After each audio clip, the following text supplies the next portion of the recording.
Riders to the sea by J M. Synge, যার পুরো নাম জন মিলিংটন সিনজি, পার্ট 1। এই পার্ট 1-এ একটা ওভারভিউ দেওয়া হয়েছে যে Riders to the C drama বা প্লেটা অ্যাকচুয়ালি কী, কিসের ব্যাপারে আছে, কী কী থিমস আছে এবং কী কী ক্যারেক্টার্স আছে। সো রিটেন, লেখা হয়েছে 1902 সালে, 1902, পাবলিশড 1903, পাবলিশ করা হয়েছে এটাকে 1903 সালে। থিয়েটার, প্রত্যেকটা ড্রামা যখন লেখা হয় সেটাকে আবার পারফর্ম করা হয়। কোথায় পারফর্ম করা হয়েছিল এই ড্রামাটাকে, এই প্লেটাকে? Performed on Feb 25, 1904 at the Molesworth Hall, Dublin. ডাবলিনের একটা হল আছে, মোলসওয়ার্থ হল, সেখানে। প্লে, এই প্লেটা কত অ্যাক্টের প্লে, এখান থেকে কোশ্চেন আসবে, এটা খুব ইম্পর্টেন্ট, যে কত অ্যাক্টের, 1 act, 2 act, 3 act, 4 act. So 1 অ্যাক্টের প্লে এটা। নেক্সট, এটা একটা ট্র্যাজেডি। ট্র্যাজেডি আমরা কি জানি, যখন ইংলিশ লিটারেচারে কোনো রাইটিংয়ে, সেটা ড্রামা হোক, কোনো স্টোরি হোক, যদি আমরা সেখানে দেখতে পাই যে কেউ মারা যাচ্ছে বা ওখানে দুঃখ, বেদনা, কষ্ট আছে, তাহলে সেটা একটা ট্র্যাজেডি হয়ে যায়। আর আমাদের রাইডার্স টু দ্য সি একটা ট্র্যাজেডি। কী করে একটা ট্র্যাজেডি হলো? আমাদের যে সেন্ট্রাল ক্যারেক্টার আছে ম্যারিয়া, ম্যারিয়ার পরিবারে, ফ্যামিলিতে সমস্ত যত পুরুষরা ছিলেন তারা একে একে মারা যান। নেক্সট, এই যে রাইটিংটা তিনি লিখেছেন, এটার সোর্স কি রাইটারের?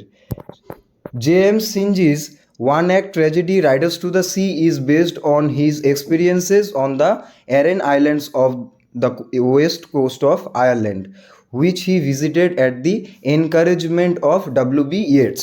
তো W.B. Yeats যে আছে, W.B. Yeats একজন খুবই ফেমাস ইংলিশ রাইটার।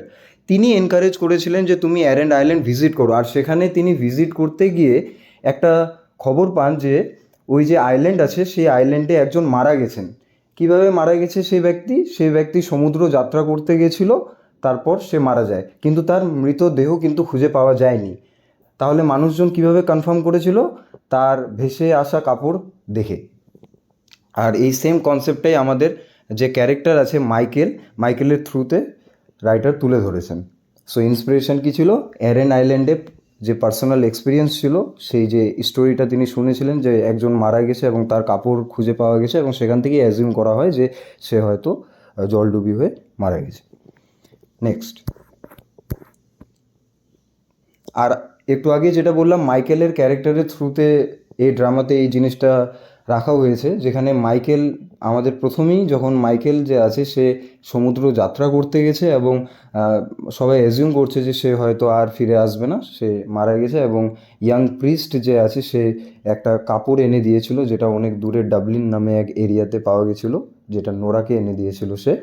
তারপর তারা ওই কাপড়টা মাইকেলের কাপড়ের সাথে মিলিয়ে দেখে এবং শেষমেশ এটা প্রমাণ হয় যে ওই কাপড়টা মাইকেলেরই, আর এখান থেকে কনফার্ম হয় যে মাইকেল মারা গেছে। সেটিং, এই যে প্লেটা আছে এটার সেটিং কি?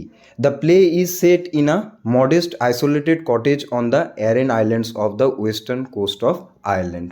ওয়েস্টার্ন কোস্ট অফ আয়ারল্যান্ডের যে অ্যারেন আইল্যান্ড আছে সেখানে একটা আইসোলেটেড কোটেজের ওপরে সেটিংটা রাখা হয়েছে, সেখানেই স্টোরিটা চলতে থাকে আমাদের। নেক্সট, এবার মেন ক্যারেক্টার্সগুলো দেখা যাক। 1 নম্বর যেই মেন ক্যারেক্টার আছে সেটা হলো ম্যারিয়া। রোল কি? Old mother who loses all her son. শুধু হার সান নয়, বরং each and every male members of their family, তাদের পরিবারের সমস্ত পুরুষ যত মেম্বার ছিল সবাই। Next, Bartley. এখান থেকে কোশ্চেন আসতে পারে, হ্যাঁ, এই যে ম্যারিয়া যে আছে, ম্যারিয়া ক্যারেক্টারটা সে কাদেরকে হারিয়েছে সমুদ্রের জন্য? তাহলে হবে যে all the family members, male family members, মানে পুরুষরা তাদের ফ্যামিলিতে। বার্টলে কি? Last surviving son. তার অনেকগুলো সন্তান ছিল, তার মধ্যে লাস্ট যে বেঁচে ছিল সে হলো বার্টলে, এবং সেও শেষমেশ সমুদ্র যাত্রা করতে গিয়ে মারা যায়। আর বার্টলের আগে কে গেছিলো? সে হলো মাইকেল। ক্যাথলিন হলো এল্ডার ডটার, মানে বড় মেয়ে। নোরা যে হলো ইয়াং ডটার, ছোট মেয়ে। এবং শেষমেশ আমরা 5 নম্বরে পাচ্ছি মাইকেল। মিসিং সান বিলিভড ড্রোন্ড। এই যে মিসিং সান মানে হারিয়ে গেছে সে সন্তান, এবং এটা অনেকে বিশ্বাস করছে যে সে হয়তো জলে ডুবে মারা গেছে। লাস্ট, দ্য ইয়াং প্রিস্টের রোল কি? Represents Christian faith. এবার থিমসগুলো একটু দেখা যাক। হ্যাঁ, এই কনসেপ্টটা একটু মনে রাখবে যে এই যে ইয়াং প্রিস্ট আছে, এই ইয়াং প্রিস্টই কিন্তু নোরাকে একটা কাপড় এনে দিয়েছিল, যেটা ডোনেগালে পাওয়া গেছে ওই কাপড়। আর ওই কাপড়কে ম্যাচ করিয়ে তারা কনফার্ম করে যে এটা মাইকেলেরই কাপড় হয়, এবং তারপরে এই জিনিসটা। নেক্সট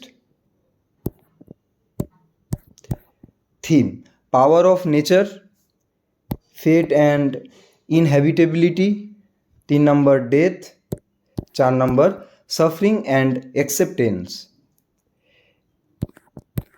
পাওয়ার অফ নেচার, এখানে পাওয়ার অফ নেচার, নেচারের মেন এলিমেন্ট কোনটা এখানে রিপ্রেজেন্ট করা হয়েছে, সেটা হলো সি, সমুদ্রকে।